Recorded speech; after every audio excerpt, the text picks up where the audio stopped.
Folks, since Roe was overturned, I have met women who were refused care during a miscarriage. I met a woman who was turned away from an emergency room, and it was only when she developed sepsis that she received care. Now, I'm proud to be the first president or vice president in history to visit a reproductive health clinic.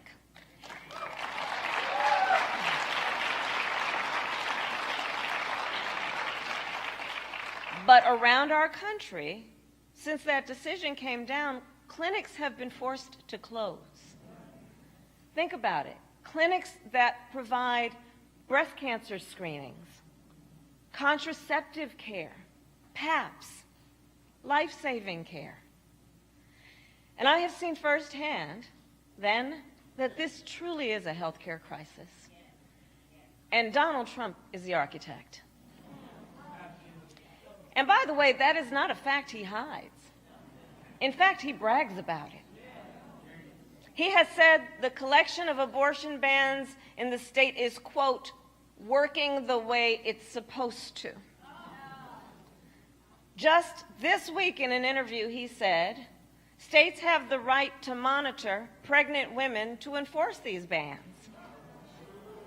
And states have the right to punish pregnant women for seeking out abortion care. So Florida, the contrast in this election could not be more clear. Basically, under Donald Trump, it would be fair game for women to be monitored and punished by the government, whereas Joe Biden and I have a different view. We believe the government should never come between a woman and her doctor.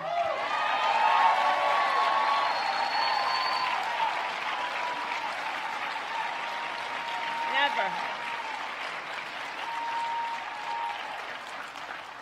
And as much harm as he has already caused, a second Trump term would be even worse.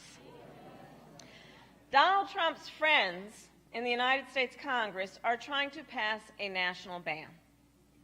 And understand, a national ban would outlaw abortion in every single state, even in states like New York and California. And now Trump wants us to believe he will not sign a national ban. Well, I say enough with the gaslighting. Enough with the gaslighting.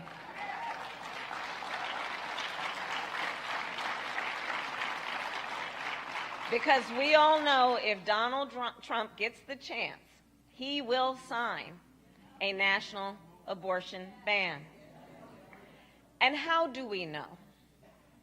Well, let's take a look at the evidence and follow the facts. Maybe as a former prosecutor, I like to say we should really look at the evidence and follow the facts. Okay, Congress tried to pass a national abortion ban in 2017. And the then President, Trump, endorsed it, 2017, and promised to sign it if it got to his desk. And in that same interview he gave this week, he seemed perfectly fine signing a national ban that would make it illegal to receive IVF treatment. Well, the great Maya Angelou once said, when someone tells you who they are, believe them the first time.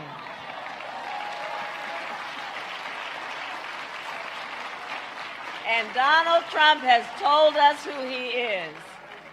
So here's what a second Trump term looks like. More bans, more suffering, less freedom.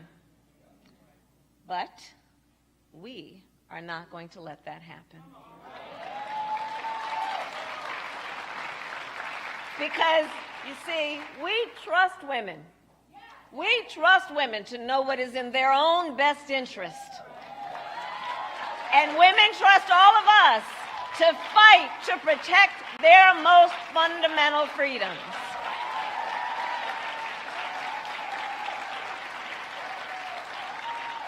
And this November, up and down the ballot, reproductive freedom is on the ballot.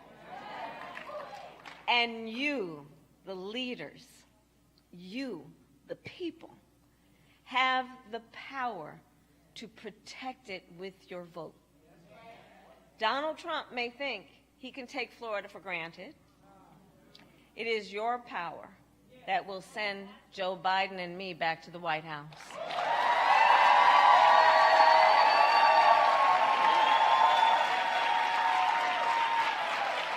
And when Congress passes a law that restores the reproductive freedoms of Roe, our President Joe Biden will sign it.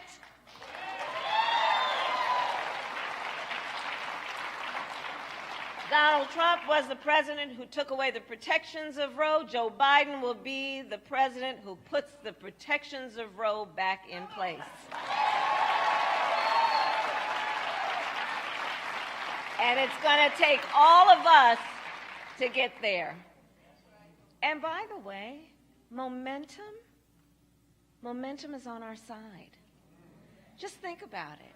Since Roe was overturned, every time reproductive freedom has been on the ballot, the people of America voted for freedom. From Kansas to California to Kentucky, in Michigan, Montana, Vermont, and Ohio, the people of America voted for freedom. And not by a little, but often by overwhelming margins, proving also that this is not a partisan issue. It's not a partisan issue. And proving that the voice of the people has been heard and will be heard.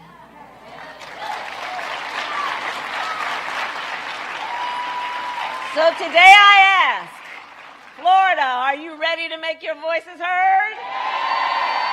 Do we trust women?